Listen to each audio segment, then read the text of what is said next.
Hi everyone, welcome back to Mindset Monday Live with Gymnast Mindset. I am Sherry Medini, and tonight I'm going to be talking about something that I feel like is relevant as we finish out the competition season here in the sport of gymnastics. But first, as always, I want to explain a little bit more about Gymnast Mindset, what we do, why it's important, why I'm on here talking to you guys every Monday night. Gymnast Mindset is a gymnastics specific mindset training program. So we work with individuals, we work with teams, and we help gymnasts in areas, well, a whole lot of areas, but things like confidence and mental toughness, relaxing under pressure, motivation, injury recovery. We can dive into a lot of these different topics. And what we do isn't therapy. It's not motivational speaking. I'm not here to be a cheerleader and support you today and be gone tomorrow. This is a systematic strength training program for your mind. Just like an athletic trainer might hand you a workout plan that they want you to systematically go through and improve, all of these different areas. That's what we're doing with mindset. And we're doing this and focusing on this because gymnastics is such a hugely mental sport. And the gymnasts that we work with, we want them to be able to achieve their goals within their sport. We want them to be successful. We want them to have that success, but we want them to have that success in and out of the gym. We want to help gymnasts, achieve their goals, whether it's gymnastics related, career related, life in general related. We want them to be learning important life lessons along the way. So a lot of these mindset techniques that we talk about throughout the program also apply, they apply to life in general. So let me, as usual, I'm going to share this over, and give me a second so we can get this right. I know it's always a pain. All right, should be good. All right, so with all of that being said and shared out, let's jump into the topic for the night. So I wanted to talk about this because I know many of you have had your state meets recently, or maybe they're coming up right around the corner here, and we're headed towards this, end of season. And oftentimes we talk about these meets as big meets, right? I am totally guilty of this too. I have this habit as well. I grew up with this terminology, and I'm trying to break it for myself. I'm trying to, work through these mindset programs and evaluate things for myself as well. But we often talk, states, regionals, nationals, in college, those postseason meets as the big meets, right? But I want to make the point that while every meet is important, because it is, every single meet is important, but no meet should be special. We shouldn't be giving some extra weight to these end of season meets. And we should be treating the smaller meets at the beginning of the season as important as well. Because too often we fall on one side of the spectrum or the other, where we think that it matters too much or that we think it doesn't matter enough and we don't take it seriously enough. And the goal is to have everything on the same playing field. We have a unique advantage when it comes to gymnastics that we don't go head to head with anyone in our sport. Not directly, right? We don't have defenders blocking us from running down the vault runway.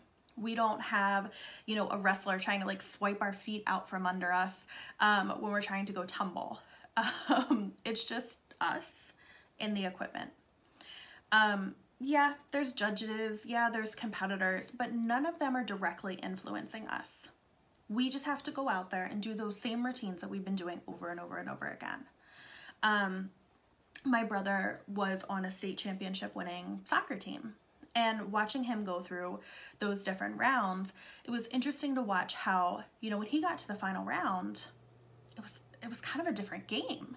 That depending on how far they got, the teams had different strengths, different skill sets. They had to go head to head with them. They were going up against the best teams in the state that maybe they had seen before, maybe they hadn't. And the game changed. What they had to do changed at some level. And, you know, part of that is adapting and figuring out and making sure you're still using your strengths and all of that. But for us, for gymnasts, you know, nothing has to change. And hopefully, typically at least, you know, the routines don't change just because the meet does. When you get to regionals, you're still doing those same routines that you've been practicing. When you get to nationals, you're still doing those same routines that you've been practicing. You know, you go out there and do what you've practiced. It's the end of story. That gymnastics is gymnastics. And, you know, this applies, like I said, whether you're at the small meet or the big meet. And I'm going to repeat it again. Every meet is important. Every meet is a chance to practice your warm-ups. Work on some mindset strategies. Maybe you've been working with your mindset coach and they've given you some ideas that they want you to apply on competition day. The best time to apply that and try those out and start working on them and start making them a habit is on competition day. So the small meet doesn't have to be pointless. That you can still get a lot out of that. That you can still hit 4 for 4. That you can still get the feel for things, that you can test out mindset strategies, that you can build confidence for later in the season. You know, nothing major should be changing meet to meet. You can make those adjustments as you need them, but the goal being that your routines are your routines, right? Like I said, we're lucky that we're not going head to head with other people. So why don't we just simplify it to that? The other point I want to make is that, you know, I'll talk with my girls and, you know, we'll talk about an upcoming meet and what they're worried about. They'll say, I'm worried that I'm going to fall on this skill or miss this combination, or just like make a mistake on this particular thing. And I ask, is how they've been going in practice? And, you know, out of 10 times, how many times have you hit that skill, made that connection, like rock solid? And if the answer is like, flip a coin, maybe 5 out of 10. Sometimes the answer is like, oh, I don't ever make it. Then we have that conversation where I'm like, well, don't expect anything to magically change just because it's meet day. If you've been falling on your dismount every single time, or, you know, 8 out of 10 times in practice, there's a very high chance that you're going to miss that dismount in the competition as well. Don't let it ruin the rest of the meet. Don't let it devastate you. Don't let it throw you off before you even get there. You know, don't let it be such a huge thing that you're so worried and so nervous about missing your dismount that you fall 4 more times on the way to the dismount. And I have a story to go along with that. But first, I want to make the point that on the flip side of things, that if you're worried about something and you say, oh no, like 10 out of 10 times, I always hit this in practice. Like very rarely, once every couple days, maybe I'll miss this. Then use that as confidence to head into the competition. Know that you've been training the way you needed to so that when you get to competition, you're not trying to change anything. That's a great thing. You're not trying to change stuff. If you can hit that thing 10 out of 10 times, think about it. How does it feel in practice? What is my mindset in practice? What's running through my head when I'm in practice? What am I doing in practice that I can recreate in competition so that I can get that same batting average, so to speak? But to my story. So speaking of big meets, I wish I was a little bit clearer on the details. I think I probably purposefully blocked this out and moved on from it. But I believe it was my first level 10 JO Nationals, I think. Worst bar routine ever. I believe I fell 5 times. It might have been 6. I'm not 100% sure. I mean, I feel like almost every single thing in my routine I fell on. So if I'm remembering correctly, it was reverse hacked, didn't catch it. Hop back up on the bar, swing, straddle back, fell over. I think I did like a switch kip and managed to, save it and kind of keep going. Got to the high bar, cast it over, had to jump down, start over again. Giant blind change, front giant, didn't make it over on the front giant, so had to come off again, and then had the dismount left. And speaking of not making dismounts, this was me. This season I was struggling with bars. In practices I often put my hands down on the dismount, like I just wasn't landing dismounts. So I kind of went into it kind of knowing that. So of course, after, you know, however many falls leading up to this dismount, I like almost face planted it, I think. And the point being, you know, while I had a rough time on bars that season, it was by far my worst performance to date. And everything was different. You know, I hadn't kept anything the same. My schedules weren't the same. I hadn't kept any of my normal routines. Gymnastically, everything felt different. You know, I didn't know that this was important at the time. You know, it was like, oh, this is a big meet.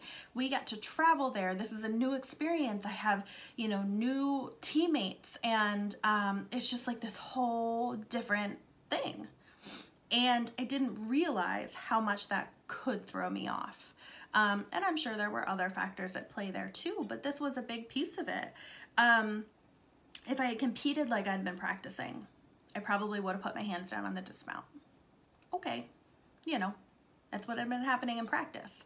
But, you know, that wasn't 6 falls, 5 falls, whatever it might be, you know, since it was like a special meet.